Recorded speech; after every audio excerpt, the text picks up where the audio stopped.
बड़ी खबर आपको बता दें, हमास से जंग के बीच इस वक्त की बहुत बड़ी खबर मिल रही है। इजरायल की सेना ने गाजा के रतीसी अस्पताल के नीचे सुरंगों का जाल मिलने का दावा किया है। हमास की इन्हीं सुरंगों में 7 अक्टूबर को बंधक बनाए गए इजरायलियों को रखे जाने का भी दावा है।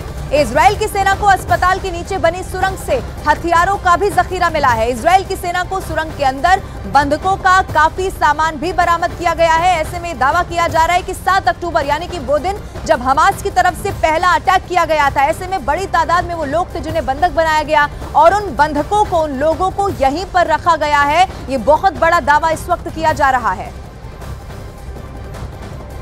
और सिर्फ इतना ही नहीं, बताया यह भी गया कि इन्हीं सुरंगों में हथियार भी बरामद किए गए हैं, यानी कि यहीं से आगे की रणनीति तैयार की जा रही थी। और ये इन्हीं सुरंगों का इस्तेमाल बार बार जो खबर मिल रही थी उसके मुताबिक, और खास तौर पर अस्पताल का इस्तेमाल, क्योंकि इससे पहले भी आप देखिए अस्पताल को ही लोगों को ढाल बनाकर, क्योंकि वो जानता है, हमास के आतंकी जानते हैं कि ऐसी जगहों पर अगर इजरायल हमले करता है तो फिर पूरी दुनिया भी यहां पर सवाल उठाने वाली है।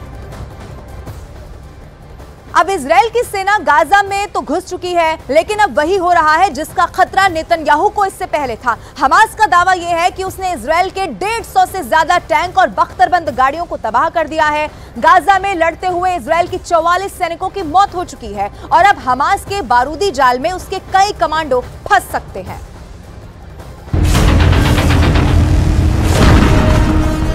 गाजा में इजरायल का मरकाबा टैंक घूम रहा है, जैसे किसी जंगल में शेर घूमता है, आजादी से, पूरे दबदबे से, और जहां चाहे किसी का भी शिकार करता है। मरकाबा टैंक गाजा के खंडहरों के बीच एक एक कोने को तलाश रहा है। मरकाबा टैंक को जहां हल्की सी भी हरकत दिख रही है, वहां वो गोला फायर करता है। इजरायल की ये बख्तरबंद वाली पावर रात में भी हमास पर नजर रख रही है।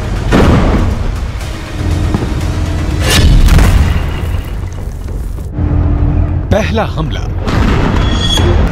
दूसरा हमला, तीसरा हमला, चौथा हमला, पांचवां हमला, छठा हमला, सातवां हमला।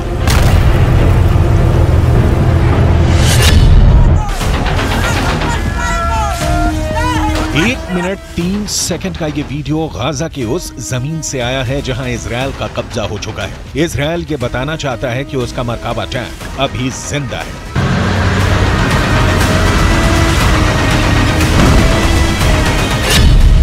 अभी उसने उत्तरी गाजा में चढ़ाई कर दी है। हर टैंक के निशाने पर है हमास। इजरायल का टैंक हर एक दुश्मन को चुन चुन कर मार रहा है। इजरायल का दावा है कि उत्तरी गाजा पर हमास की पकड़ कमजोर पड़ गई है। लेकिन सवाल यह है कि क्या ये सच है? आखिर इजरायल को बताने के लिए ये वीडियो जारी करने की जरूरत क्या पड़ी कि ग्राउंड ऑपरेशन में उसकी सबसे बड़ी ताकत मरकाबा टैंक अभी भी बहुत एक्टिव है और दुश्मनों पर प्रहार कर रहा है। इसे काउंटर करने वाला हमास का वीडियो देखिए।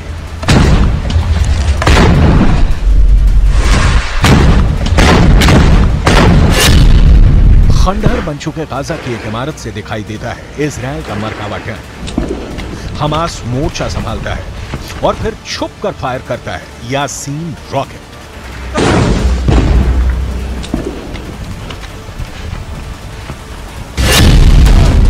एक टूटे हुए दरवाजे के बाहर रॉकेट ताना जाता है और फिर वहां से खड़े इजरायल के एक टैंक पर यासीन एंटी टैंक रॉकेट दाग दिया जाता है।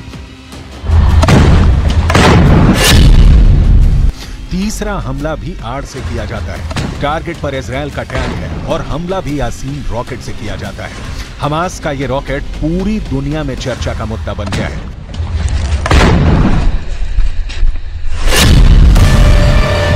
चौथा हमला सड़क के पास खड़ी एक नीमर बख्तरबंद गाड़ी पर किया जाता है।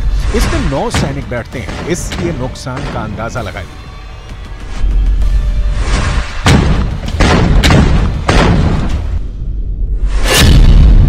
पांचवें हमले के लिए हमास का एंटी टैंक दस्ता फिर गली में आता है। इसके गली के एक मुहाने पर खड़े इजरायल के मरकाबा टैंक को यासीन रॉकेट से टारगेट किया जाता है।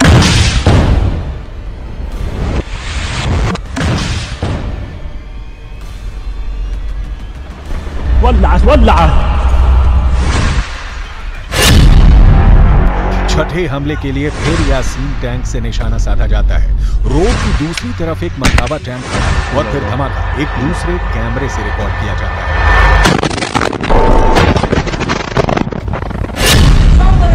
सातवां अटैक बहुत ही खतरनाक है।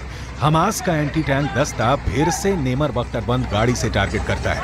दूरी सिर्फ 20 से 25 मीटर।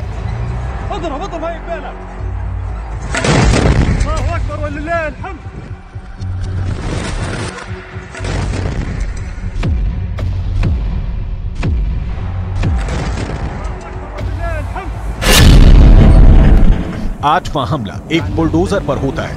ये है इजराइल का बख्तरबंद बुलडोजर D9। हमास इस पर रॉकेट से वार नहीं करता, बस इस पर पेट्रोल डालकर आग लगा देता है।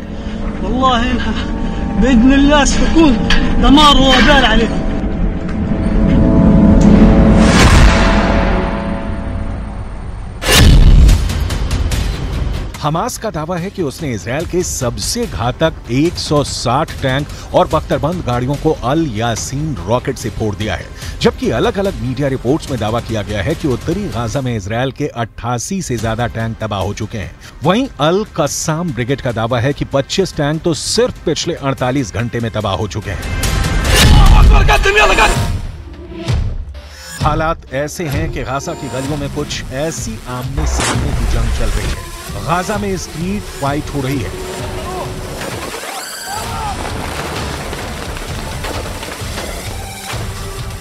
गाजा के अंदर तक घुसी इजराइल की सेना ऐसे निशाने पर आ रही है।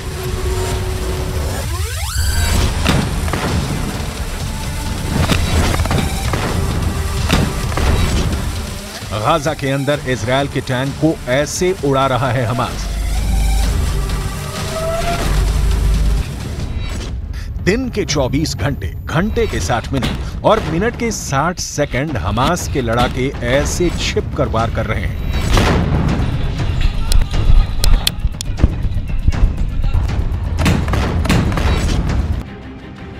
इन सब हमलों में हमास का यासीन रॉकेट इजराइल के लिए बहुत बड़ा खलनायक बनकर उभरा है।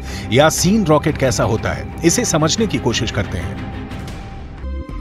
ये रॉकेट एक तरह से आरपीजी यानी रॉकेट प्रोपेल्ड ग्रेनेड का ज्यादा खतरनाक वर्जन है, जो रूस के PG-7VR की नकल कहा जा सकता है। इस रॉकेट में 2 स्टेज वॉरहेड लगे हैं, यानी इसमें 2 जगह विस्फोटक होते हैं, जिसे टैंडम वर्जन कहा जाता है। यानी एक विस्फोटक आगे होता है, जबकि पीछे की तरह 105 मिलीमीटर में बड़ा विस्फोटक होता है।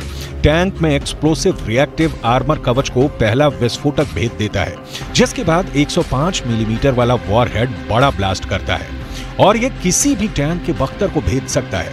एक बार ये वॉरहेड टैंक में घुसता है तो समझ लीजिए अंदर जो भी होगा वो जल जाएगा, उसके बचने की कोई उम्मीद नहीं होती। इसी रॉकेट से 7 अक्टूबर को हमास ने इजराइल के टैंक पर हमला किया था। हमास के नए नए वीडियो आ रहे हैं जिसमें गली मोहल्लों से युद्ध दिखाया जा रहा है। हर जगह यासीन रॉकेट ही हमास का सबसे सटीक हथियार साबित हो रहा है।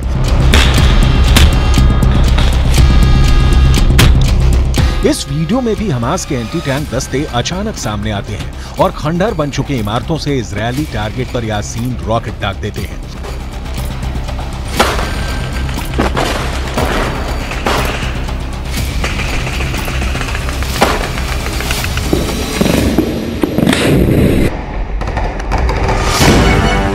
इस रॉकेट को हमास ने अब अपनी जरूरत के मुताबिक तैयार कर लिया है और वो इजराइल के टैंकों और बख्तरबंद गाड़ियों पर इससे हमला कर रहा है। दुनिया भर में ये किसी भी मिलिशिया का सबसे खतरनाक हथियार माना जाता है, क्योंकि ये किसी भी बड़े एंटी टैंक मिसाइल के मुकाबले सस्ता होता है, लेकिन तबाही उतनी ही मचाता है। यासीन रॉकेट का नाम हमास को कायम करने वाले शेख अहमद यासीन के नाम पर रखा गया है। 2004 में इजराइल ने एक हमले में शेख अहमद यासीन को मार डाला था, लेकिन अब इस रॉकेट को अपना सबसे बड़ा हथियार बना चुके हमास ने एंटी टैंक दस्तों में इसकी सप्लाई तेज कर दी है।